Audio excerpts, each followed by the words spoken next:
আগামী দিনে যেসব কাজ আছে আসুন আমরা একটা প্রার্থনা শুনলাম, আসুন আমরা একসঙ্গে প্রার্থনা করি। পরম করুণাময় ঈশ্বরকে বিদায় সে ধন্যবাদ তোমার প্রশংসা করি, ধন্যবাদ তোমার অনুগ্রহ দয়ায় আপনি অনুগ্রহ করেছেন, দয়া করেছেন তোমার গৃহে, তোমার বিশ্রাম দিনে, পবিত্র দিনে, আশীর্বাদের দিনে তোমার দ্বিতীয় বাংলা উপস্থিত আমাদের একত্র করার ধন্যবাদ দিব। অনুগ্রহ দান করে মন্ডলীর প্রত্যেকটা উপস্থিত আশীর্বাদ করো। প্রথম বাংলা, দ্বিতীয় বাংলা, তৃতীয় ইংরাজি উপস্থান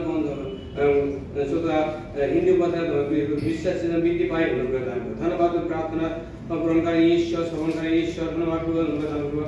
অনুগ্রহ দান করো আমাদের এই মন্ডলীর প্রাচীনাদি প্রত্যেকের অনুগ্রহ দান করেন, শতভাবে মন্ডলীর সেবা যেন হতে পারে। অনুগ্রহ দান করবো মন্ডলীকে দিন দিন এগিয়ে যেতে পারে। তোমার সিদ্ধ করে আমাদের সেবা করবো, প্রার্থনা করে আমাদের দেশকে অনুগ্রহ দান করো। দেশকে তুমি আশীর্বাদ দিও প্রভু। দেশের যে নেতৃত্ব দিচ্ছেন প্রধানমন্ত্রী, রাষ্ট্রপতি, তাদের জ্ঞান বুদ্ধি দিও, সুবুদ্ধি দিও প্রভু। এবং রাজ্যের সেই মুখ্যমন্ত্রী, রাজ্যপাল, তাদের তুমি সুজ্ঞান বুদ্ধি দিও প্রভু। এবং জেলা শাসক, মহকুমা শাসক, পঞ্চায়েত শাসক, পৌরসভা শাসক, তারা যেন সুস্থভাবে যেন অপ্রভু যেন তারা শান্তিতে পরিচালিত হয়। ধন্যবাদ আমাদের দেশে প্রভু যারা ডাক্তার, যারা নার্স, তাদেরকে সেবা দিতে পারে, যারা সেই পুলিশ প্রশাসন, প্রশাসন দায়িত্ব পালন করতে পারে।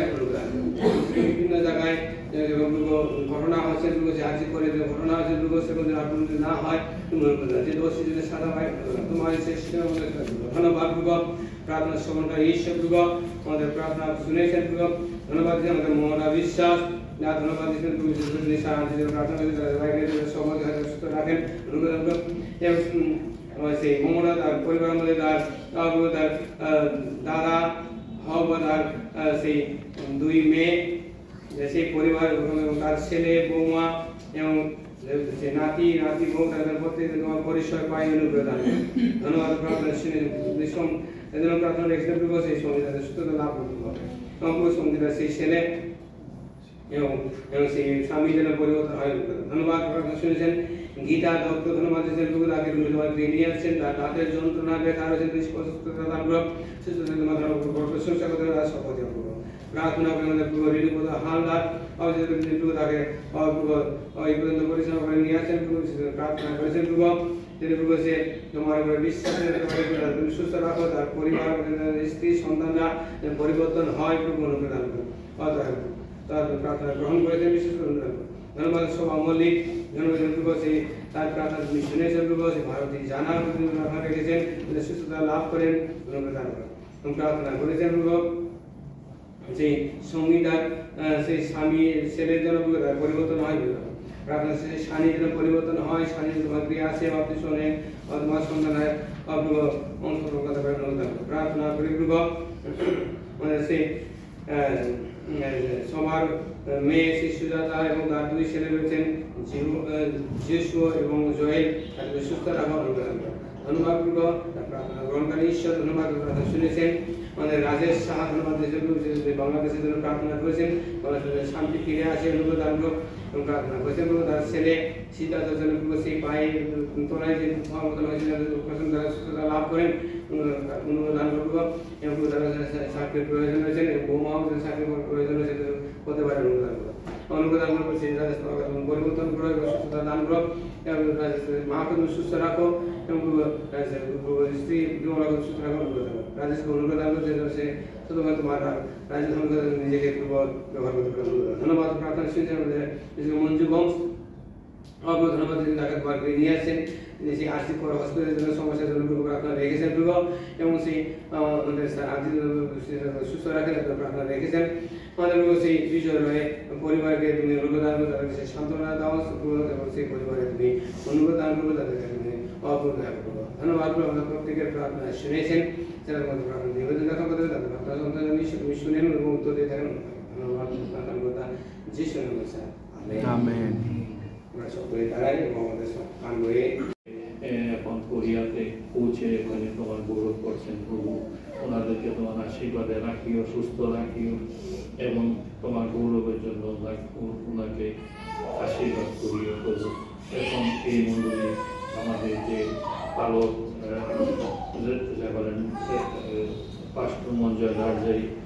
পরিবারকে তুমি সেইভাবে তোমার জ্ঞান ও বুদ্ধির দ্বারা তুমি পরিচালনা দিও। মণ্ডলীর যে প্রাচীন ডিকনের যারা এই মণ্ডলী আছেন প্রভু, তুমি তোমার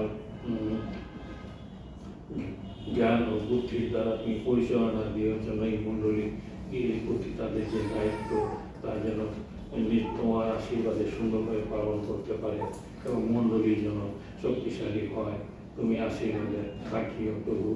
বিশেষ করে আমরা প্রার্থনা করি আমাদের সমস্ত কন্যা মণ্ডলীগুলির জন্য বিভিন্ন স্থানে সেই সমস্ত মণ্ডলীর দায়িত্বে যে সমস্ত পালক প্রচারকরা আছেন, প্রাচীন ডিকনের যারা, সেই সমস্ত মণ্ডলী সবাইকে তুমি তোমার জ্ঞান বুদ্ধির দ্বারা তুমি পরিচালনা দেও। প্রত্যেকটি মণ্ডলী, প্রত্যেকটি বিশ্বাসী ভাতা ভগ্নীকে তুমি তোমার আর্থিক শক্তিতে উজ্জীবিত করো, তাদের দ্বারা গৌরবান্বিত হও প্রভু। প্রত্যেকটি মণ্ডলীর দ্বারা যেন তুমি উজ্জীবিত হতে পারো প্রভু, এবং প্রত্যেকটি মণ্ডলী যেন একটি স্বাবলম্বী মণ্ডলী হিসাবে তোমার গৌরবের জন্য তারা শক্তিশালী হয়, তুমি আশীর্বাদ করো। প্রত্যেকটি বিশ্বাসীর দ্বারা তুমি গৌরবান্বিত হও প্রভু। এই সময় আমরা আমাদের ক্রাইস্ট মিশন আশ্রমে যে সমস্ত কার্যসূচি এবং পরিকল্পনা আছে তাতেও তোমার আশীর্বাদ রাখিয়ে প্রভু। যে হাতিশুরের যে বাউন্ডারি ওয়ালের কাজ চলছে প্রভু, তার জন্য সুন্দরভাবে সম্পন্ন হয়, এবং ওখানে যে এই ক্যানিংয়ের যে বাউন্ডারি নির্মাণের কাজ যেন সুন্দরভাবে সম্পন্ন হয় প্রভু। এবং আমরা এই যে ক্যানিংয়ের একটি কবরস্থান, আমাদের মণ্ডলীর কবরস্থানের জন্য যে প্রচেষ্টা চালানো হচ্ছে প্রভু, তাতেও তোমার আশীর্বাদ তুমি রাখিও প্রভু। এছাড়াও যে হসপিটাল নির্মাণের কার্য চলছে তার জন্য দ্রুত সম্পন্ন হয়, এবং তোমার গৌরবের জন্য যেন সেই হসপিটাল যেন দ্রুত কার্য তোমার গৌরবের জন্য যেন শুরু হতে পারে, আশীর্বাদ করো। আরও যে সমস্ত কার্যসূচি আছে বিভিন্ন স্থানে যে মণ্ডলীর গৃহ নির্মাণের কাজ চলছে তাতে তোমার আশীর্বাদ রাখিও। বিশেষ করে আমরা প্রার্থনা করি বাংলাদেশের জন্য প্রভু, সেখানে যে দুর্যোগ প্রভু, তার সেই বাংলাদেশের জন্য শান্তি শৃঙ্খলা ফিরে আসে প্রভু। এবং বিশেষ করে যারা সংখ্যালঘুদের উপর যে আক্রমণ তার জন্য বন্ধ হয় প্রভু। বিশেষ করে যারা সেই বাংলাদেশে যেন শান্তি শৃঙ্খলা ফিরে আসে প্রভু। এবং বিশেষ করে আমরা যারা খ্রিস্টীয় ভ্রাতাভগ্নী বিশ্বাসী সেই বাংলাদেশে আছেন প্রভু, আমাদেরও যে দুই তিনটি যে মণ্ডলী ওখানে গঠন করা হচ্ছে প্রভু, এবং গৃহ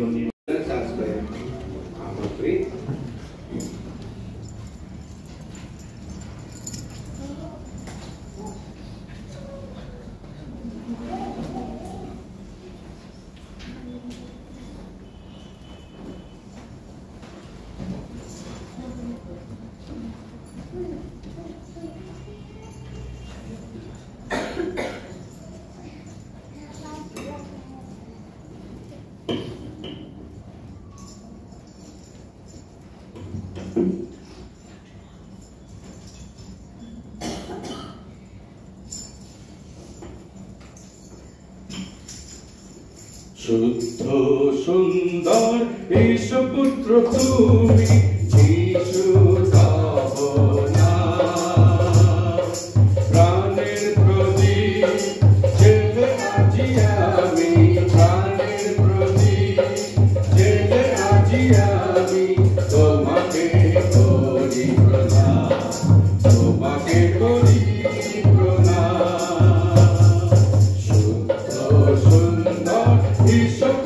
তুমি যিশু দাবনা, প্রাণের প্রদীপ জেলে আজি আমি, প্রাণের প্রদীপ জেলে আজি আমি, তোমাকে করি প্রণাম,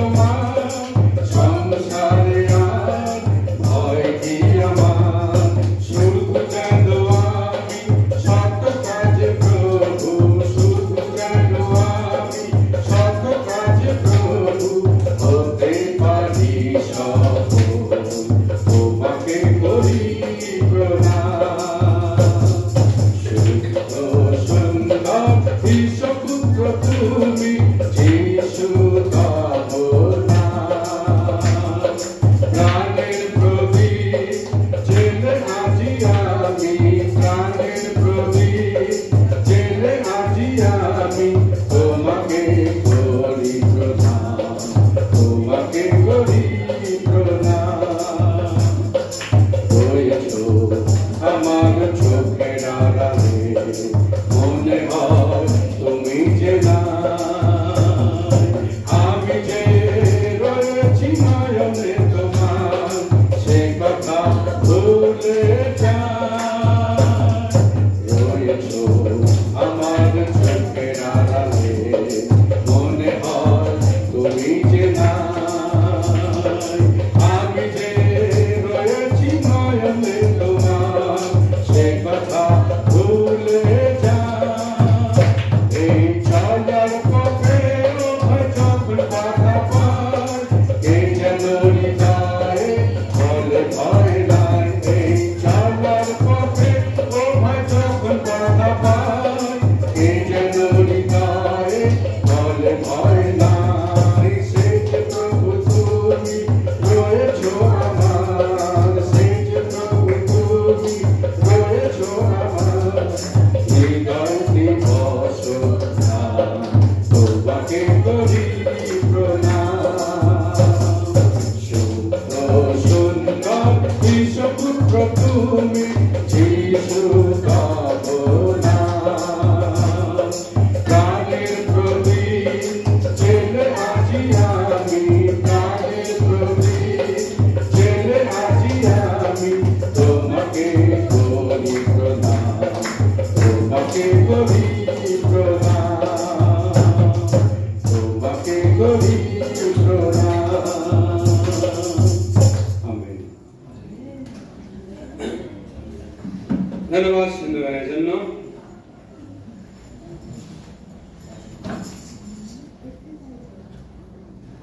সানডে স্কুলের বাচ্চার সামনে আসো।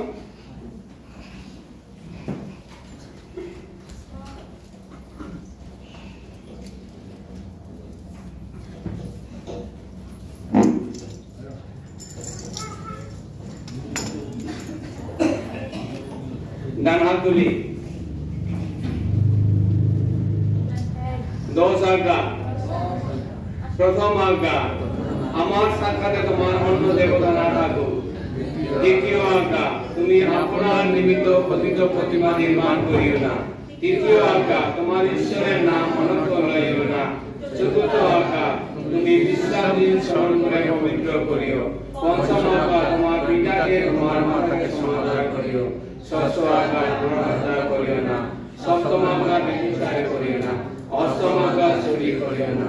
নবম আজ্ঞা, তোমার প্রতিবেশীর বিরুদ্ধে মিথ্যা সাক্ষ্য দিও না। দশম আজ্ঞা, তোমার প্রতিবেশীর কোন বস্তুতে লোভ করিও না। আমেন।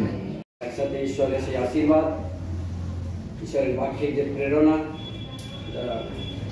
প্রত্যাশা আমাদের জন্য তিনি নির্ণয় করে রেখেছেন, সেগুলোই আমরা আজকে বিশেষ দিনে, পবিত্র দিনে আমরা গ্রহণ করব। আজকে আমরা যে অংশটা নিয়ে আলোচনা করছি বা আমরা আলোচনার মধ্যে আছি এই মুহূর্তে, সেটা আমাদের কাছে খুবই পরিচিত এবং খুব সাধারণ একটা বিষয়, সেই নোয়ের জাহাজের বিষয়। আজকে আমরা সেই জাহাজের বিষয় যখন আমরা শিখব, সাথে সাথে ঈশ্বরের এই জাহাজের জন্য কি প্রতিজ্ঞা বা অভিসন্ধি বা প্রতীকী হিসাবে তিনি কি দেখিয়েছেন, সেটাও আমরা আজকে বাইবেল থেকে আমরা নেব। এবং সেটাই আজকে আমরা যে আলোচনা করছি বা করবো, সেটা হচ্ছে তুমি সপরিবারে জাহাজে প্রবেশ করো। আমরা যেমন দেখলাম 6, 7, 8 আদি পুস্তক, এই 3টি অধ্যায়কে নোয়ের জলপ্লাবন, জাহাজের বিবরণ এখানে আমরা দেখতে পেয়েছি। আসুন আমরা প্রার্থনা করি। পবিত্র ঈশ্বর, তোমার ধন্যবাদ দিই, তুমি আমাদেরকে তোমার পবিত্র বিশ্রাম দিনে একত্রিত করেছো বিভিন্ন প্রান্ত থেকে। তোমার আত্মার দ্বারা তুমি আমাদেরকে সংগ্রহিত করেছো এবং তোমার নির্দিষ্ট স্থানে, তোমার মণ্ডলীতে, তোমার গৃহে তুমি আমাদেরকে তোমার গৌরব প্রশংসার জন্য সুযোগ করে দিয়েছো, তাই তোমার ধন্যবাদ দিই। নানা ব্যস্ততার মধ্যে থেকেও তুমি আমাদের সুন্দর একটি পবিত্র অনুষ্ঠানে আসার সুযোগ করে দিয়েছ এবং তোমার গৌরব প্রশংসা প্রচার করার জন্য যে আমাদেরকে শক্তি দিয়েছো, হৃদয় দিয়েছো, মন দিয়েছো, তাই তোমার ধন্যবাদ দিই। আজকের এই যে বাক্য থেকে প্রভু আমরা শিখব, তুমি যে আমাদেরকে শিক্ষা দিয়েছো, সেই শিক্ষা যেন আমরা গ্রহণ করতে পারি এবং আমরা সেই অনুসারে আমাদের বাকি জীবন যেন আমরা কাটাতে পারি, তুমি সাহায্য করো। যিশুর নামে এই প্রার্থনা চাই, আমেন। তো যে বিষয়টা আমরা আজকে আলোচনা করতে সবাই প্রায় জানি, ছোট থেকে যারা খ্রিস্ট পরিবারের ছেলেমেয়েরা, তা ছোট থেকে এই নোয়ের জাহাজের গল্প, এটা একটা গল্প। তো আমরা সেই সময়ের যে জাহাজ, জলপ্লাবন পরিস্থিতি, নোয়ের পরিবার এবং নোয়ের পরিবার বাদে অবশিষ্ট যারা ছিল, প্রায় সেই সময় পুরুষদের সংখ্যা অনুসারে প্রায় 6 লক্ষ মানুষ ছিল, তাদের স্ত্রী বাচ্চা কাচ্চা ধরে তারা আরো অনেক হবে। তাই সেই অত সংখ্যার মানুষের মধ্যে কেবলমাত্র আমরা দেখতে পাচ্ছি নোয়ের সপরিবার আমরা দেখতে পাচ্ছি যে সেখানে জাহাজের মধ্যে প্রবেশ করেছে এবং বাদবাকি লোক তাদের কি অবস্থা হয়েছিল, তাদের জলপ্লাবন, সাধারণ জলপ্লাবন না, মহান জলপ্লাবন। তাই এখানে আমরা সেই মহান কথাটা আমরা দেখতে পাচ্ছি। তো আমরা সেই পুরাতন নিয়মের দিকে চলে যাই, আজকে আমরা ফিরে যাই। যখন এই কাহিনীটা বা যখন এই ঘটনাটা ঘটছে, তখন খ্রিস্টপূর্ব 2350 BC, অর্থাৎ খ্রিস্টপূর্ব ধরুন 2500 বছর আগেকার একটা ঘটনা, এমন একটা সিচুয়েশন তৈরি হয়েছে। তো আমরা এখন আমাদের মনটাকে, আমাদের যে চিন্তা ভাবনাকে আমরা সেই জায়গায় নিতে একটা ছবি আগে একটা কল্পনা করি যে পৃথিবীতে এমন একটা ঘটনা ঘটতে চলেছে, যেখানে ঈশ্বর নোহকে জাহাজ নির্মাণ করতে বলছে এবং জাহাজের যে স্ট্রাকচারটা হবে, যে গঠনটা হবে, কাঠামোটা হবে, তিনি কিন্তু একটা পুঙ্খানুপুঙ্খ নির্দিষ্টভাবে তিনি বলে দিচ্ছেন। সেই জাহাজের জন্য যে ঈশ্বরের পরিকল্পনা, সেটা কিসের জন্য সেটা আমরা জানি, যে ধ্বংস করে দেবে বা বিনাশ করার জন্য। কাজে যারা ঈশ্বরের বিরোধিতা করেছে, যারা ঈশ্বরের বাক্যে ছিলেন না বা ঈশ্বরের বিপক্ষে যারা গিয়েছিলেন, আমরা সেই সাধারণভাবে আমরা সেটা জিনিসটা খুব সংক্ষেপে আমরা সেটাকে চিন্তা করছি। এবং সেই সময় আমরা কি দেখতে পাই, সেই সময় আমরা দেখতে পাই যে উপহাস করা হয়েছিল নোহকে, নোহের ঈশ্বরকে উপহাস করা হয়েছিল, চিৎকারে দিয়েছিল, কি হচ্ছে, এটা কি পাগল জগল নাকি, ইত্যাদি ইত্যাদি। তো তারপরে আমরা যে ঘটনাটা আমরা সম্মুখীন হচ্ছি বা আমরা জানতে পারছি বা বাইরে যে এই কাহিনী থেকে আমাদেরকে জানানো হচ্ছে, সেটা হচ্ছে কি পরবর্তী সময় দেখা যাচ্ছে যে ঈশ্বর আর এই নোহকে তিনি বলছে তোমার সপরিবারে তুমি প্রবেশ করো। আর বাইবেলের যে কাহিনী আছে বা যে গল্পের মধ্যে যে বিষয়গুলো আছে, জোড়া জোড়া সূচি আর সব পশু পক্ষী যা আছে, সেইগুলো জাহাজের মধ্যে প্রবেশ করা। এবং তারপরে আমরা কি দেখছি যে নোহ তার পরিবার নিয়ে প্রবেশ করছে, আর জাহাজের যে দরজা বাইরে থেকে ঈশ্বর বন্ধ করে দিয়েছে। আমরা এই টুকিটাকে, এই যে ছোট ছোট পয়েন্টগুলো আমরা এগুলো খেয়াল করি। যখন আমরা এর তর্জমাতে যাব, আমরা দেখব যে এই বাইবেলের এই যে বিষয়গুলো তিনি আসলে কি বোঝাতে চেয়েছেন। তো আমরা দেখছি যে সেখানে বাইরে থেকে ঈশ্বর দরজা বন্ধ করে দিয়েছে। তারপরে কি করলো? তারপরে সেই 40 দিবারাত্র অঝরি বৃষ্টি যেটা গিয়েছিল, সকল প্রথমে জলাশয়ে ডুবলো, তারপরে ঘর বাড়ি ডুবলো, উঁচু স্থান ডুবলো, ডুবতে ডুবতে ডুবতে ডুবতে একেবারে সেই অ্যারোরট পর্বত, সেই পর্বত পর্যন্ত জল উঠে গেল। কল্পনা চিন্তা করুন বাস্তব সেই সময়টা কি ঘটনা ঘটেছে। আর যে অতটা জল উঠে যাওয়ার পরে তারপরে কি দেখছি যে যখন জল কমা আরম্ভ হলো তখন পাখি ছাড়া হলো, কাক ছাড়া হলো, কাক বেরোলো, পায়রাকে ছাড়ালো, পায়রা বেরোলো, ফের পায়রাকে ছাড়ালো, পায়রা তখন চিহ্ন নিয়ে এলো যে এখন জল কমে গেছে, সে চিহ্ন নিয়ে এলো। তারপরে কি দেখছি? তারপরে দেখছি যে জাহাজ থেকে বেরোচ্ছে, বেরিয়ে তার সপরিবারে সেখানে কি করছে? একটা যজ্ঞ, হোমযজ্ঞ করলেন, বেদি তৈরি করলেন, সেখানে তার ঈশ্বরকে গৌরব প্রশংসা দিলেন। এই তো সেই ঘটনা। আমরা এখন দেখব যে এই কাহিনীর মধ্যে আসলে ঈশ্বর কি ভবিষ্যতের জন্য কি সেই চিত্রটা বা সেই গল্পে বা এই কাহিনী বা ঐতিহাসিক বিবরণে আগামী দিনের জন্য প্রতীকী হিসাবে তিনি কি প্রকাশ করছে, ওই সময় তিনি কি প্রকাশ করতে চলেছে, আমরা এখন সেই বিষয়ে দেখব। তো আমরা যদি দেখি জাহাজ, মূলত এখানে জাহাজকে আমরা চিহ্নিত করবো, মার্কিং করবো। জাহাজকে তার প্রতিশব্দ হিসাবে নিয়ম সিন্ধুক, যীশু খ্রিস্ট, চার্চ এই একই শব্দে ব্যবহৃত করা হয়েছে। তাহলে জাহাজ, নিয়ম সিন্ধুক, যীশু খ্রিস্ট এবং চার্চ বা মণ্ডলী যেখানে আমরা উপস্থিত হয়েছি, এই একই শব্দ, জাহাজের সম শব্দ বা জাহাজের যে উদ্দেশ্য ঈশ্বর তৈরি করলেন, যে উদ্দেশ্যে, সেই উদ্দেশ্যে যীশু খ্রিস্ট, সেই উদ্দেশ্যে মণ্ডলী যেখানে আমরা উপস্থিত হয়েছি। তো আর এখানে জল প্লাবন মানে বন্যা।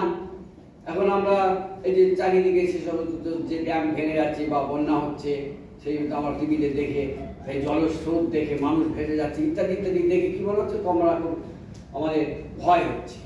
আর যারা সেই সেই সম্মুখীন হয়েছে, ওই অবস্থার সম্মুখীন হয়েছে, এই যে কেরালায় এখন কতগুলো লোক মারা গেল, প্রায় 300-400 লোক মারা গেল। তো এরকম বিষয়টা আমরা চিন্তা করি যে এরকম ছোট ছোট ঘটনা থেকে আমরা আফসোস করছি, আমাদের ভয় লাগছে, আমরা চিন্তিত হচ্ছে, আমরা দুঃখ প্রকাশ করছি। তা সেই সময় জলপ্লাবন যে প্লাবনটা, সেই প্লাবনটাকে দেখানো হয়েছে ভয় এবং মন্দতার প্রতীক হিসাবে, আর দুর্ভিক্ষ, মহামারী, বিনাশ এবং শয়তানের প্রতীক হিসাবে ওই জলপ্লাবনকে চিহ্নিত করা হয়েছে বা দেখানো হয়েছে। আমরা জাহাজের যে হিব্রু শব্দ সেটা যদি দেখি, সেটা হচ্ছে অনিয়া। গ্রিক যে শব্দ, সে শব্দ আমরা যদি দেখি তাহলে সেটা নৌস। এই দুটি শব্দে যে প্রকাশ জাহাজের জন্য করা হয়েছে তা হলো জলকে কি করে অতিক্রম করতে সাহায্য করে কে? জাহাজ। জাহাজ কি করে জলকে ভেদ করে চলে যেতে পারে। জাহাজ, নৌকা, যে জলযান যে বিষয়টা সেটাই দেখানো হচ্ছে। আর কি সমুদ্রকে অর্থাৎ ভয়কে অতিক্রম করতে সক্ষম। আর আমরা কি দেখতে পাচ্ছি যে জাহাজের মধ্যে যখন তারা প্রবেশ করেছিল, তারা মৃত্যুকে অতিক্রম করতে সক্ষম জাহাজ, আর জীবন রক্ষা করতে সক্ষম। আর কি না, এক স্থান থেকে অন্য স্থানে, নতুন গন্তব্য, নতুন পথে নিয়ে যেতে সাহায্য করে, বা সেখানে সেই তার এক স্থান থেকে অন্য স্থানে স্থানান্তরিত হওয়ার সক্ষমতা আমরা দেখি এই জাহাজের মধ্যে। তাহলে তার জাহাজ কি করছে? জীবন বাঁচা জাহাজ ভয় দূর করে, আস্থাজনক, নির্ভরযোগ্য, মৃত্যু থেকে জীবন দান করে, সুরক্ষা প্রদান করে, এক স্থান থেকে অন্য স্থানে অর্থাৎ পরিবর্তনের বিষয় প্রকাশ করে এবং সংযুক্ত, এখান থেকে অপর জায়গায়, এক স্থান থেকে অন্য স্থানে এই দুটো সংযুক্ত স্থাপন করে। নোহ শব্দের অর্থ আমরা হিব্রুতে দেখি নায়াক, যা রেস্ট বা বিশ্রাম, আর ঈশ্বর নোহের সঙ্গে যে চুক্তি করেছিলেন সেটা হচ্ছে নায়িক চুক্তি, যা ছিল মেঘধনু। সেটা কি? যে ঈশ্বর অনুতপ্ত হয়েছিলেন যে আর এতগুলো মানুষকে একসাথে মারবো না, তাই হচ্ছে বিষয়। এতগুলো মানুষকে যখন ঈশ্বর একসাথে মারবেন না, তাহলে কি হচ্ছে? খেপে খেপে মারবেন। আমরা তো সেই বিষয়ে দেখতে পাচ্ছি যে খ্রিস্টের দ্বিতীয় আগমনের পূর্বে পৃথিবীর যে ধ্বংসের যে বিবরণ বা পৃথিবীতে যা কিছু প্রতীকী তিনি যা বলেছিলেন সেগুলো আমরা প্রকাশ্যে এখন দেখতে পাচ্ছি। সেটা শুরু হয়ে গেছে। দেশ দেশের বিরুদ্ধে, জাতি জাতির বিরুদ্ধে, ধর্ম ধর্মের বিরুদ্ধে, এই যে সকল কিছু বিনাশ তার একটা প্রতিচ্ছবি আমরা সবাই এটা দেখতে পাচ্ছি। এই যে বিষয়গুলো আর একসাথে নামের কি করছে, স্থানে দুর্ভিক্ষ, বিভিন্ন সময় মহামারী, বিভিন্ন সময় নানা রকম অত্যাচার, ধ্বংস, ভূকম্প, এই যে আমরা জানি এগুলো, তবু আমরা একটু স্মরণ করছি যে বুঝবার জন্য। তাহলে এই যে সকল কিছু ঘটছে আমাদের মধ্যে, আমরা এদিকে কি বুঝতে পারছি? যে একটা সংকেত।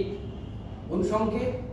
যে সংকেত খ্রিস্টের দ্বিতীয় আগমনের বার্তা বহন করছে। তো এখানে এই জাহাজকে নিয়ে একটা সংকেত, একটা চিহ্ন ঈশ্বর দিচ্ছেন আগামী প্রজন্ম বা আগামী ভবিষ্যৎ। এবার আমরা জানি যখন সব মারা গেল, জলপ্লাবনের মধ্যে সব মারা গেল, মারা যাওয়ার পরে সেখানে কেবলমাত্র নোহের পরিবার আছে। তাহলে নোহের 8 জন, সেম, হাম, জাফত, তার সেই সন্তান বৃদ্ধি পেল এবং সেমের বংশধর থেকে আরম্ভ হয়েছে ঈশ্বরের মনোনীত বংশের বিবরণ। সেমের বংশ থেকে সেই সময় জাফতের বংশ বিস্তার লাভ করেছিল, হামেরও বংশের বিস্তার লাভ করেছিল। মানে সেই সময় বহু জাতি সেই সময় ছিল। তো এখন আমরা যেটা দেখছি যে নোহের পরিবারের মধ্যে থেকে ঈশ্বর কি প্রকাশ করছে সেটাই মূল বিষয়। নোহের পরিবারের মধ্যে থেকে বা ওই সপরিবারে তোমরা জাহাজে প্রবেশ করো, এই নোহের পরিবার কেন নোহের পরিবার? শুধুমাত্র নোহের পরিবার, ওই 6 লক্ষ 8 লক্ষ মানুষের মধ্যে থেকে শুধুমাত্র নোহের পরিবারকে সুযোগ করে দেওয়া হলো বা ঈশ্বর সেখানে তাকে প্রবেশ করতে বলে। সেই যে কারণটা, জাহাজের মধ্যে ঢোকার যে কারণটা, সেটাই অনন্তকালীন কারণ। আমরা যখন এখন এই জাহাজের মধ্যে, এটা প্রতীক হিসাবে চার্চ হচ্ছে জাহাজ, চার্চ যীশু খ্রিস্ট, হ্যাঁ, আর জাহাজ হচ্ছে যীশু খ্রিস্ট, স্বয়ং যীশু খ্রিস্টকে এটাকে প্রতীক হিসাবে দেখানো হয়েছে। তো এখানে জাহাজের মধ্যে নোহের পরিবার প্রবেশ করেছে, ঈশ্বর বলেছে। কেন বলেছে? যদি আমরা দেখি, আমরা কারণ দেখব যে ঈশ্বরের দৃষ্টিতে নোহ অনুগ্রহ পাত্র ছিলেন এবং ঈশ্বরের দৃষ্টিতে নোহ ধার্মিক ছিলেন এবং তিনি সিদ্ধ ছিলেন। তাহলে ঈশ্বরের অনুগ্রহ, ধার্মিকতা, সিদ্ধতা, সুচিতা, এই বার্তাকে বহন করার জন্য, এই বার্তাকে প্রকাশ করার জন্য ঈশ্বর, এই ধার্মিকতার ঈশ্বর, পবিত্র ঈশ্বর, তিনি সর্বশক্তিমান, তিনি পরাক্রমশালী ঈশ্বর, সেই বার্তা বহন করার জন্য এই নোহর এই একমাত্র পরিবারকে ঈশ্বর প্রকাশ করলেন জগতের মানুষের কাছে। ঈশ্বর সেখানে ঘোষণা করলেন, আমি সর্বশক্তিমান ঈশ্বর, আমি পরাক্রমশালী ঈশ্বর, আমি পবিত্র, আমি ধার্মিক। আর সেই ধার্মিকতার বীজ, ধার্মিকতার যে বিষয়টা, সেটা ওই নোহের জলপ্লাবনে জাহাজের মধ্যে ওই নোহের পরিবারের বীজ হিসাবে ধার্মিকতার বীজ তিনি জগতে আবার বপন করেছিলেন। পাঠ্যাংশের মধ্যে আমরা দেখছি যে ঈশ্বর নোহ নামক ব্যক্তিকে তিনি জাহাজ প্রস্তুত করতে একটা পরামর্শ দিয়েছেন। কেন? প্রথম কারণ, সেই সময়ে অর্থাৎ নোহের সময়ে পৃথিবী ছিল এবং মানুষও ছিল, এবং তাদের উপরে ঈশ্বরের ক্রোধ প্রজ্বলিত হয়েছিল। কেন ঈশ্বরের ক্রোধ প্রজ্বলিত হয়েছিল? কারণ ঈশ্বরের অবাধ্য, ঈশ্বরের বিপরীত, ঈশ্বরকে নিন্দা, এক কথা ঈশ্বরকে না মান্যতা দেওয়া, এক কথা ঈশ্বরের আরাধনা না করা। অনেক বিবরণ আছে, কিন্তু আমরা যদি ছোট্ট করে দেখি তাহলে ঈশ্বরের এরা বিরোধী, বিদ্রোহী জাতি। তারা কি করেছিল? বিদ্রোহ করেছিল। সেই জন্য ঈশ্বর কি করেছিল? সিদ্ধান্ত নিয়েছিলেন যে এই জাতিটিকে, বিদ্রোহ জাতিটাকে জলে ডুবিয়ে বা বিনাশ করে এটাকে শেষ করে দেওয়া হবে। ফলে একটা দিন দেখতে একটা জাতিকে শেষ করে দিচ্ছে, কিন্তু শেষ করার সাথে তার আর একটা জাতিকে, আর একটা বীজকে তিনি অঙ্কুরিত করছে। শেষ করছে কোনটাকে? সেই শয়তান কার্যকারী বা ঈশ্বরের বিরোধিতাকে, মন্দতাকে শেষ করছে। শুরু করছেন কোনটাকে? ধার্মিকতার বীজকে, আর ঈশ্বরের সার্বভৌমত্বকে নোহের মধ্যে থেকে প্রকাশ করছে। তারা কি করেছিল? তারা ঈশ্বরকে অস্বীকার করেছিল, ঈশ্বরের তুচ্ছকৃতি করেছিল, ঈশ্বরের বাক্যের বিরোধিতা করেছিল। ঈশ্বরকে শ্রদ্ধা না জানিয়ে তারা অন্য কোনো কিছুর কাছে তাদের সেই শ্রদ্ধা জ্ঞাপন করেছিল। সেই সময় লোকজনরা ঘৃণার্য কার্যকলাপ এবং চূড়ান্ত পাপ করেছিল। সেই কারণে ঈশ্বর তাদের পৃথিবী থেকে উচ্ছেদ করার সিদ্ধান্ত নিয়েছিলেন। দ্বিতীয় কারণ, জাহাজ নির্মাণের দ্বিতীয় কারণ হচ্ছে আদিপুরুষ 3 অধ্যায় যে 15 পদে ঈশ্বর যে প্রতিজ্ঞা করেছিলেন যে তোমাদের নারী, যে তোমার বংশে এবং নারী বংশে পরস্পর শত্রু জন্মায়, সে তোমার মস্তক চূর্ণ করবে, তুমি তার পাদমূল চূর্ণ করবে। এটা হচ্ছে সেই ক্রুশে একটা প্রতিচ্ছবি, যেখানে শয়তান কি করবে? যিশু মস্তককে চূর্ণ করবে, অর্থাৎ সেই কাঁটার যে মুকুট তাকে দেওয়া যাবে, মস্তক চূর্ণ করার কথা বা চিহ্নিত বিষয়ে দেখানো হয়েছে। আর যিশু শয়তানের পাদমূলকে চূর্ণ করবে, অর্থাৎ সম্পূর্ণ মানে শয়তানকে ক্রুশে তিনি পরাজিত করেছিলেন, এবং তিনি পুনরুত্থিত হয়েছিলেন। সেটা হচ্ছে তার বিজয় বা তার সাক্ষী। তিনি ঈশ্বরের এই প্রতিজ্ঞার পরিপূরক সাক্ষ্য হচ্ছে ক্রুশীয় মৃত্যু বা মৃত্যুকে জয় করে পুনরুত্থান। আমরা আদিপুস্তক 3 অধ্যায়ে এটা এই ঈশ্বরের প্রতিজ্ঞা দেখতে পাচ্ছি। আর আমরা 6, 7, 8 অধ্যায়ে এসে আমরা দেখতে পাচ্ছি যে এখানে ঈশ্বর তার প্রতিজ্ঞাকে রক্ষা করার জন্য নোহকে বাঁচিয়ে রাখছে বা নোহকে সঞ্জীবিত করছে। নোহের সেই ধার্মিকতাকে, নোহের মধ্যে যে সুচিতা পবিত্রতা আছে, বিশ্বাস আছে, ঈশ্বরের মধ্যে একাগ্রতা আছে, ভক্তি আছে, শ্রদ্ধা আছে, সেই বিষয়টাকে ঈশ্বর সঞ্জীবিত করছেন, অর্থাৎ রেখে দিচ্ছেন সুরক্ষা করে। দ্বিতীয়ত আমরা দেখি ধার্মিক লোকদের সুরক্ষা, যে নিশ্চিতভাবে ধার্মিক লোক নিশ্চিতভাবে যে সুরক্ষিত থাকবে, সেটাও তার একটা কারণ। কারণ আমরা জানি ঈশ্বরের দৃষ্টিতে ধার্মিক ছিলেন। পরবর্তী সময়ে ঈশ্বরের পরিকল্পনাকে যে বাস্তবে রূপায়িত করতে গেলে, যে বাস্তবায়িত করতে হবে, তার জন্য যে বীজ, ধার্মিকতার বীজ বা ঈশ্বরের প্রতিজ্ঞাত বীজ, সেই বীজকে বাঁচিয়ে রাখার জন্য বা বীজ থেকে অঙ্কুরিত হওয়ার জন্য নোহ এবং তার সপরিবারকে ঈশ্বর তিনি জীবিত রেখেছিলেন এবং ঈশ্বরের সেই পরিকল্পনাকে বাস্তবে রূপ দেওয়ার জন্য নোহের জীবনকে বা সেই জাহাজকে তিনি প্রকাশ করেছিলেন। ঈশ্বর সৃষ্টিকর্তা পরাক্রমশালী, তাহা প্রকাশ করার জন্য এই জলপ্লাবনের বিনাশ, ধ্বংসলীলা, এই সকল কিছু এবং তার সাথে সাথে জাহাজ এবং জাহাজের 8 জন পরিবার সদস্যকে পরিবারকে জীবিত রাখা এবং ঈশ্বরের প্রতিজ্ঞাকে পূর্ণতা করার জন্য এই পরাক্রমতাকে প্রকাশ করার জন্য ঈশ্বর নোহের জাহাজ নোহকে ব্যবহার করেছিলেন, যেখানে পবিত্রতার সূচি বিরাজিত হবে, যেখানে কোনো পাপ থাকবে না। ঈশ্বর পবিত্র, প্রেমের ঈশ্বর, ন্যায়ের ঈশ্বর, তাই তার প্রতিজ্ঞার জন্য এই জাহাজ নির্মাণ করার আদেশ দিয়েছিলেন। আমেন। জাহাজ নির্মাণ করার আদেশ কেন দিয়েছিলেন? তার সেই প্রতিজ্ঞার পূর্ণতার জন্য। প্রতিজ্ঞার মধ্যে কি আছে? ধার্মিকতার বীজ লুকিয়ে আছে, সুচিতার বিষয় আছে, সেখানে সংযুক্ত হওয়ার বিষয় আছে, ক্রুশীয় মৃত্যুর বিষয় আছে।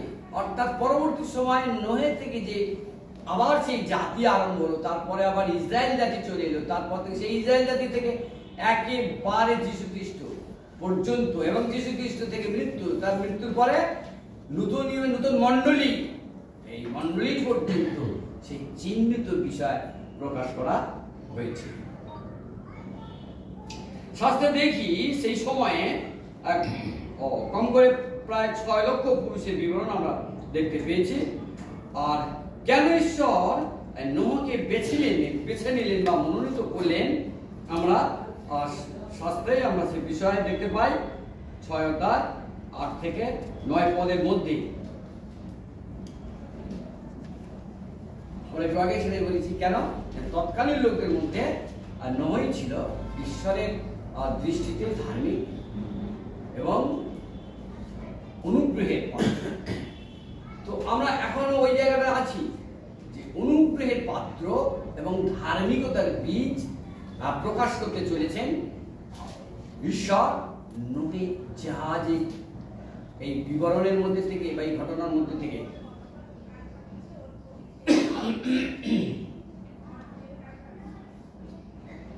সেই সময়ে যখন দৌরাত্ম্য ভরা পৃথিবী ভ্রষ্টাচারের মধ্যে লিপ্ত, তখন নোহ সেই সময় সেই সকল থেকে নিজেকে পৃথক রাখতে সক্ষম হয়েছিলেন।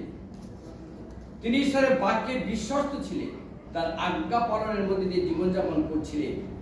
সেই কারণ ঈশ্বর নোহকে অনুগ্রহের পাত্র হিসাবে বেছে নিয়েছিলেন।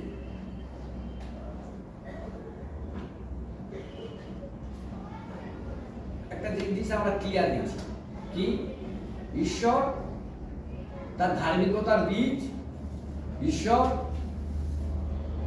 তার প্রতিজ্ঞাত বিষয়কে আগামীতে প্রকাশ করার জন্য তিনি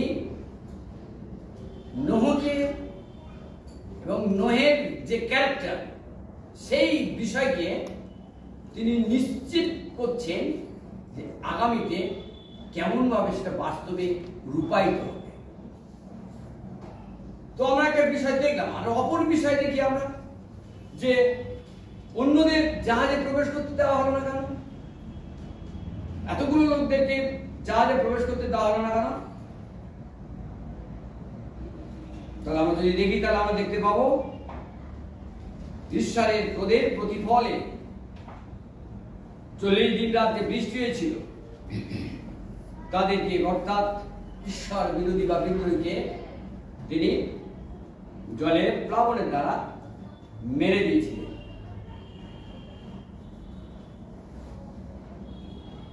তো আমরা এই সময় দেখি যে এই চিত্রটাকে আমরা দেখি, তো এই চিত্রের মধ্যে দেখি যে বিবরণ আমরা দেখছি, তা সেই সময়ের জন্য যে লিপিবদ্ধ বা সেই সময়ের জন্য আবদ্ধ তা কিন্তু নয়।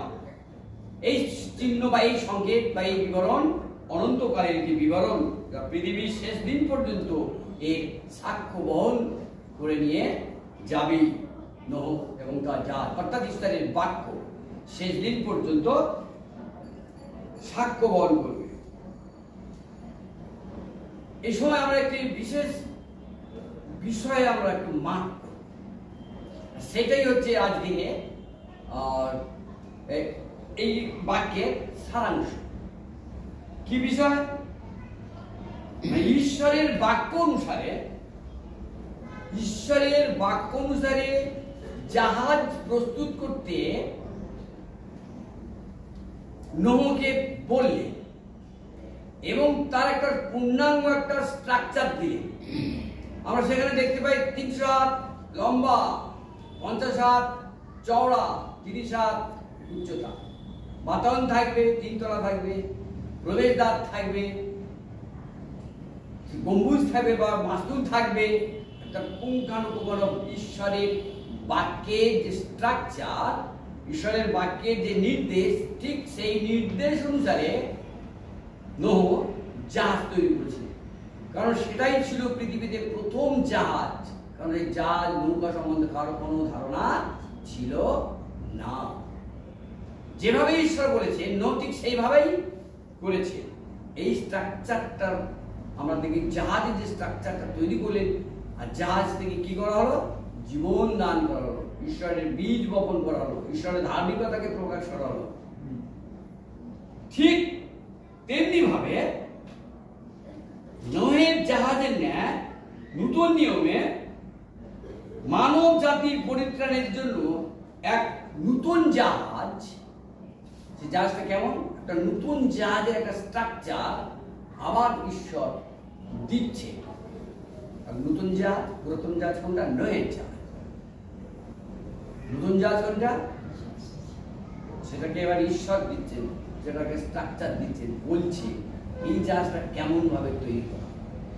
নোহের জাহাজে 300 হাত লম্বা হবে, 50 হাত চওড়া হবে, 30 হাত উঁচু হবে, বাতায়ন থাকবে, জানালা থাকবে, দরজা থাকবে, ওর মধ্যে এই সমস্ত জিনিস থাকবে, জোড়া জোড়া সব পশু প্রাণী থাকবে, এবং সেখানে ধার্মিকতার বীজও থাকবে। আর এখানে নতুন নিয়মে যে জাহাজের কথা বলছে, সেই জাহাজকে আমরা যদি দেখি,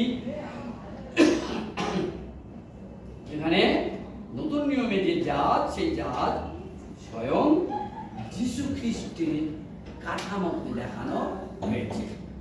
দেখি, যারা আমরা ঈশ্বরের বাক্যের দ্বারা যদি দেখি, ঈশ্বরের বাক্যের দ্বারা কেমন ভাবে নতুন নিয়মের যীশু নামক জাহাজ প্রস্তুত করছেন তিনি। আমাদের প্রথমেই দেখি যে আদি 3:15-তে যে ঈশ্বর প্রতিজ্ঞা করছে। দ্বিতীয়ত যদি আমরা দেখি, সেখানে দেখবো ভাববাদীর দ্বারা ভাববাণীর বাস্তবের পূর্ণতার যে চিত্র। কি আমরা জানি, তোমাদেরকে এক চিহ্ন দেওয়া হবে, পুত্র কুমারী পুত্র প্রসব করবে, সেই বিষয়টা। যিনি হবেন ঈশ্বর হইতে আগত, যিনি পবিত্র আত্মায় জন্মগ্রহণ করবেন, যিনি কুমারীর গর্ভে ঔরস বিভিন্ন ভাবে জাত হবেন এবং জাপাত্রের মধ্যে যিনি জন্মাবেন। স্ট্রাকচারটাকে আমরা দেখি, কি এখানে যে ঈশ্বর নতুন নিয়মের জাহাজের যে স্ট্রাকচারটা দিচ্ছে, সেই বিষয়ে আমরা দেখি, তার সেই পয়েন্টগুলো দেখি। তাহলে তিনি কি করবেন? কুমারীর গর্ভে জন্মগ্রহণ করবেন এবং ঔরসবিহীন ভাবে তিনি জাত হবেন, তিনি পবিত্র আত্মায় জাত হবেন, তিনি নিষ্পাপ নিষ্কলঙ্ক পবিত্র ধার্মিক, যিনি অলৌকিক কার্যকারী, যিনি অলৌকিক কার্য করার ক্ষমতা সম্পন্ন, যিনি জগতের পাপের ভার বহন করতে পারবেন, যিনি পাপের প্রায়শ্চিত্ত স্বরূপ নিজ দেহকে ক্রুশে বলিকৃত করবেন, যিনি ক্রুশের পবিত্র রক্ত ক্ষরণের মধ্যে দিয়ে পাপী নতুন জীবন দান করবেন, এরা পাপ মোচন করবেন, যিনি মৃত্যুকে জয় করে পুনরুত্থিত হবেন, পুনরুত্থিত হয়ে 40 দিন পৃথিবীতে থাকার পর আবার স্বর্গারোহণ করবেন, যিনি পুনরায় দ্বিতীয়বার পৃথিবীতে আসবেন, নতুন আকাশ নতুন পৃথিবী গড়বেন। এই স্ট্রাকচারটাকে নতুন নিয়মের জাহাজের স্ট্রাকচার ঈশ্বর দিয়েছে বাক্যে। আদি যে বাক্য ছিলেন, বাক্য ঈশ্বরের সঙ্গে ছিলেন, বাক্য ঈশ্বর ছিলেন, আর সেই বাক্য মাংসে মূর্তিমান হলেন এবং আমাদের মধ্যে প্রবাস করলেন। আমরা তার মহিমা দেখলাম, জ্ঞাত সত্যি পরিপূর্ণ। এই হচ্ছে সেই স্ট্রাকচার, নতুন নিয়মের জাহাজ। সেই জাহাজ কি করবে? জাহাজের স্ট্রাকচারটা কে দিচ্ছে? ঈশ্বর দিয়েছে। আর সেই জাহাজ যখন পৃথিবীতে প্রকাশিত হলেন, রক্তে মাংসে প্রকাশিত হলেন, যিশু নামে প্রকাশিত হলেন, আমরা তার মহিমা দেখি না। শিষ্যগণ সেই সময় যারা ছিলেন তারা সাক্ষ্য দিচ্ছে কি সেই মহিমা, তিনি অলৌকিক কার্য করেছে। যে সমস্ত কার্য ঈশ্বর স্বয়ং কার্যকর্তা তিনি যিনি করেন, সেই কার্য এই চিহ্নিত নতুন নিয়মের জাহাজ, রক্ত মাংসে গঠিত জাহাজ তিনি করছেন। তিনি কি করছেন? তিনি নিজেকে প্রস্তুত করছেন। তিনি কি করছেন? তিনি ঈশ্বরের প্রতিজ্ঞা পরিপূর্ণতার জন্য নিজেকে সমর্পণ করছেন। তিনি তার দেহ, তার রক্ত, তার জীবন, তার মহামূল্য প্রাণ তিনি উৎসর্গ করছেন। এই হচ্ছে নতুন নিয়মের জাহাজ, রক্তে মাংসের জাহাজ। পুরাতন নিয়মের জাহাজ কাঠ অংশ দিত, নতুন নিয়মের জাহাজ রক্ত মাংস। রক্ত মাংস কোন রক্ত মাংস? এটা হচ্ছে পবিত্র আত্মায় দিয়ে জাত হয়েছে, যিনি ঈশ্বর থেকে এসেছে, সেই ক্ষমতা সম্পূর্ণ রক্ত মাংস, সাধারণ রক্ত মাংস নয়। মানবিক প্রক্রিয়ায় যখন যিশু জন্মাননি, তেমনি যিশুর দেহ মানবিক বা এমনি সাধারণ মানুষের যে দেহ সে দেহ নয়। এই দেহ ছিল আত্মিক ক্ষমতা সম্পূর্ণ একটি দেহ, রক্ত মানুষের দেহ। সেই দেহ হচ্ছে নতুন নিয়মের জাহাজ। পুরাতন নিয়মের জাহাজের বিবরণ আমরা দেখতে পাচ্ছি, সেখানে কি কি বর্ণনা দেওয়া হয়েছে। সেই জাহাজের মধ্যে জাহাজ থেকে ঈশ্বর প্রকাশ করছেন, ধার্মিকতার বীজকে সুরক্ষিত রাখছেন, যে আগামী সময়ে সেই বীজ অঙ্কুরিত হবে, আগামী সময়ে সেই বীজ ফল দেবে, সেই বীজ থেকে গাছ হবে, ফল দেবে। আর সেই বীজ এর মধ্যে, সেই জাহাজের মধ্যে, কাঠের জাহাজের মধ্যে কি বীজ? ঈশ্বরের প্রতিজ্ঞাকে বীজ ছিল। এখানে লুকানো ছিল, সুপ্ত অবস্থা রাখা হয়েছিল। সেই বীজ, সেই প্রতিজ্ঞা, সেই জাহাজ, ওরা নতুন নিয়মে এসে নতুন জাহাজ, নতুন রক্ত মাংসের জাহাজ। এই জাহাজে আমরা কি দেখতে পাচ্ছি? ইনি সেই নোহের জাহাজের প্রতিচ্ছবি, যিনি স্বয়ং যীশু খ্রিস্ট। তিনি পবিত্র সূচি, ন্যায়, ধার্মিকতার প্রতি, পাপের প্রায়শ্চিত্ত, শান্তি, প্রেম, আনন্দ, আরাধনা, তৃপ্তি, সান্ত্বনা। ইনি বিশ্বাস, ভরসা, আস্থা, নিঃশ্বাস। ইনি সুরক্ষা, প্রত্যাশা, অনন্ত জীবন, স্বর্গীয় সহভাগিতা, নতুন আশার, নতুন পথ, নতুন গন্তব্য, পুনরুত্থান, নতুন জীবন। Amen, hallelujah. এই যে সকল কিছু বলা হলো, এই সকলের আধার যিনি, এই সকলের অধিকারী যিনি, ক্ষমতা সম্পন্ন যিনি, তিনি হচ্ছেন যীশু খ্রিস্ট। তাহলে এই যীশু খ্রিস্ট নামক জাহাজের মধ্যে যখন আমরা প্রবেশ করি,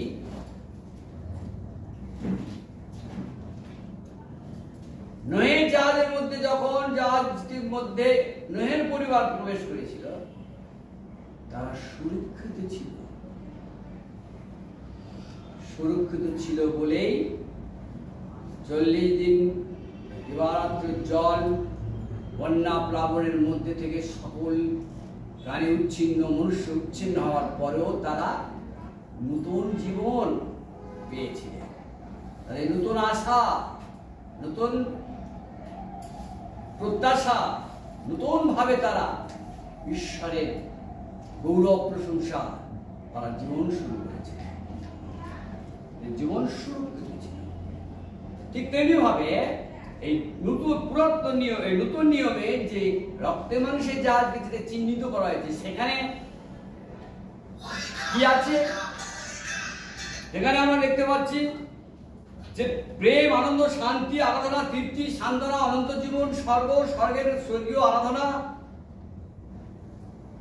তিনি তারই আধার, ক্ষমতা সম্পন্ন।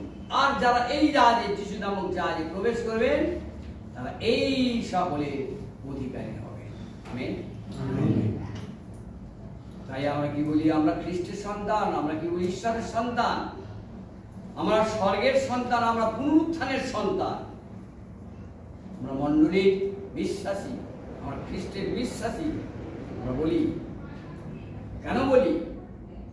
আমরা অনন্ত জীবন পেয়েছি, মৃত্যুর পরে আমাদের আর বিচার হবে না, কারণ আমরা মৃত্যু থেকে জীবনে পার হয়ে গিয়েছি।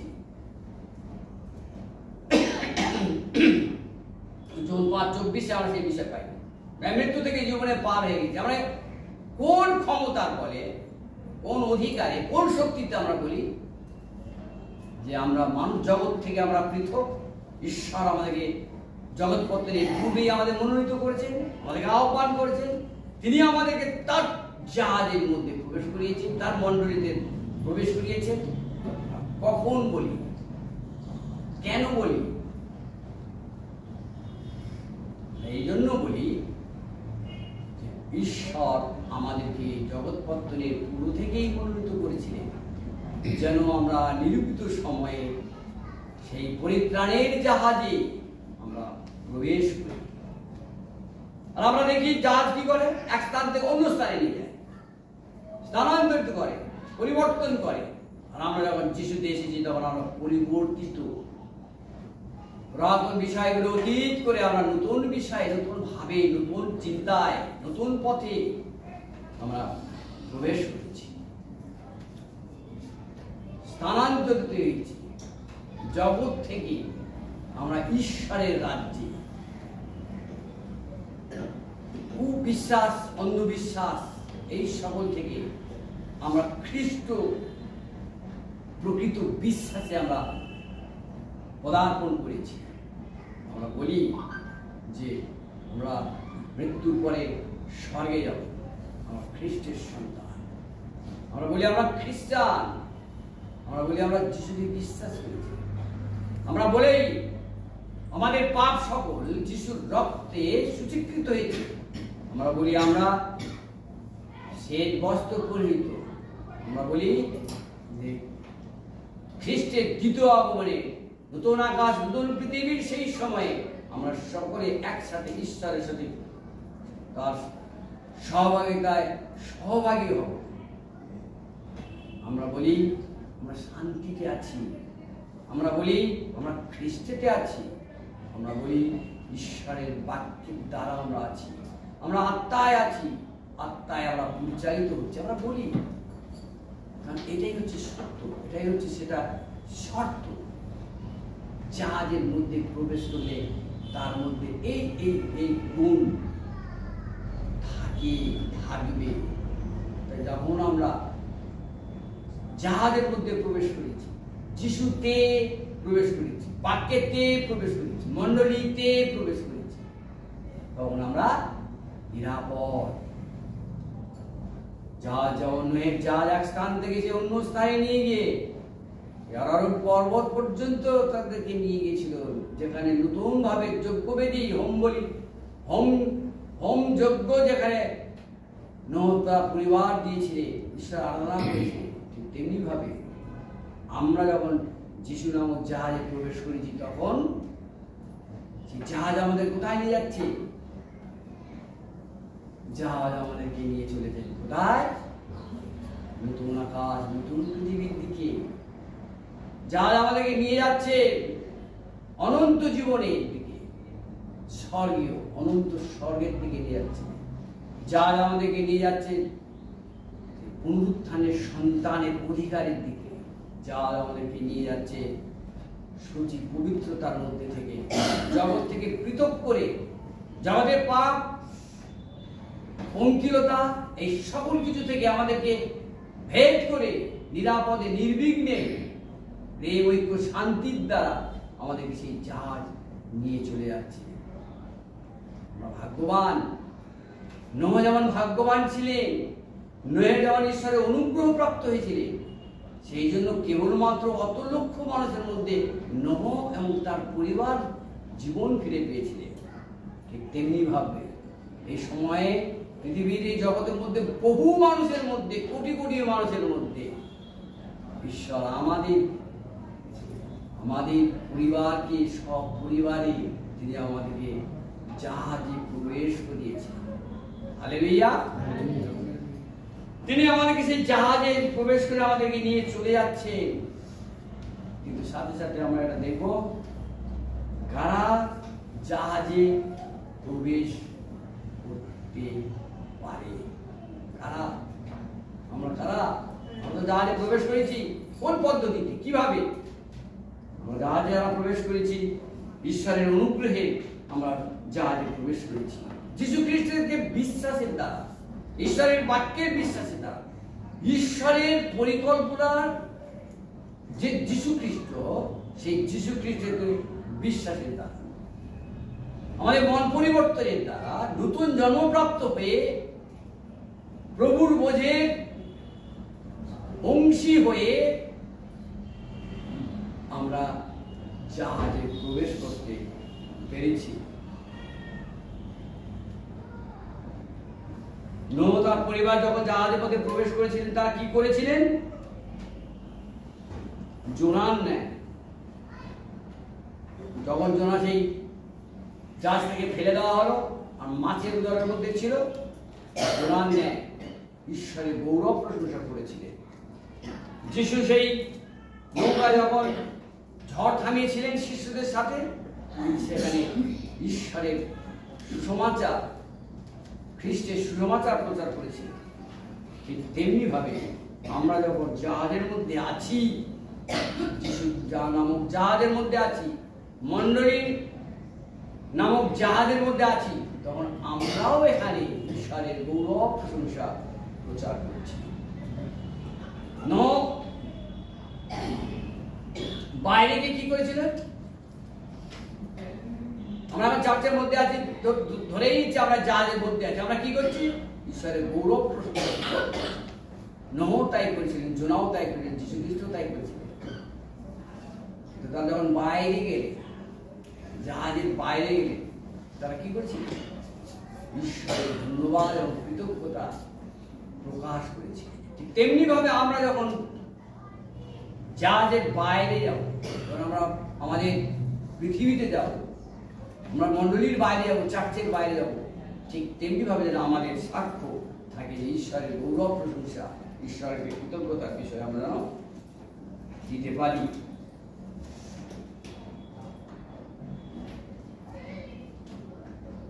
সেই সময়ে, তো নোয়ের সময়ে জাহাজের বাইরে যারা ছিল তাদের অবস্থা কেমন ছিল? ঈশ্বর যেমন এডেন উদ্যানের দরজা বন্ধ করে দিয়েছিলেন, তেমনি ভাবে নোয়ের জাহাজের দরজা ঈশ্বর বাইরে থেকে বন্ধ করে দিয়েছিলেন। কারণ তারা ঈশ্বরের বিপরীত কার্য করেছিল। এক কথা তাদের প্রতি ঈশ্বর ক্রুদ্ধ ছিলেন, সেই জন্য তাদের প্রতি ঈশ্বরের বিচার এসেছে। আর তারা জলপ্লাবনের দ্বারা বিনাশ হয়ে গেছে।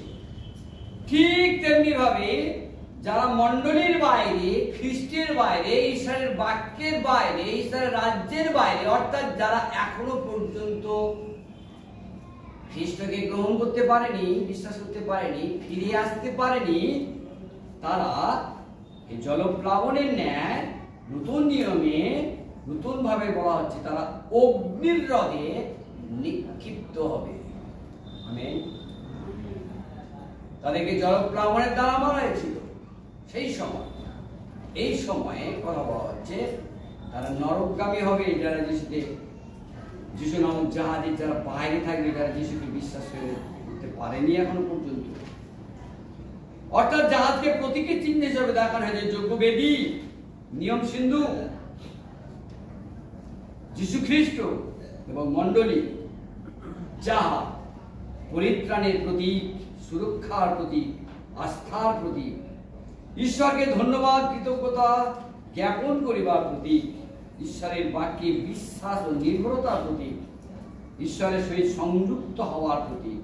অতএব আসুন আমরা সপরিবারে জাহাজে প্রবেশ করি এবং প্রেম, ঐক্য, শান্তিতে ঈশ্বরের যে ইচ্ছা আমাদের মধ্যে আছে সেই ইচ্ছাকে প্রকাশ করি। যেমনভাবে নোহের পরিবারে ঈশ্বর তাদেরকে সুরক্ষিত করেছিলেন এবং তাদের দ্বারা নতুনভাবে সৃষ্টি করেছিলেন, নতুনভাবে বীজ বপন করেছিলেন, ঠিক তেমনিভাবে আমরা যেন খ্রিস্টকে সুরক্ষিত থাকি জাহাজের মধ্যে, অর্থাৎ খ্রিস্টীয় জাহাজে বা মণ্ডলীর মধ্যে আমরা যেন সুরক্ষিত থাকি এবং আমরাও যেন নতুন বীজ বপন করি, অর্থাৎ আমরা সুসমাচার প্রচার করি, আমরা অনেক আত্মাকে জয় করি এবং আমরা সেই আত্মাকে ঈশ্বরে দিয়ে এনে তাদেরকেও সুরক্ষিত করি।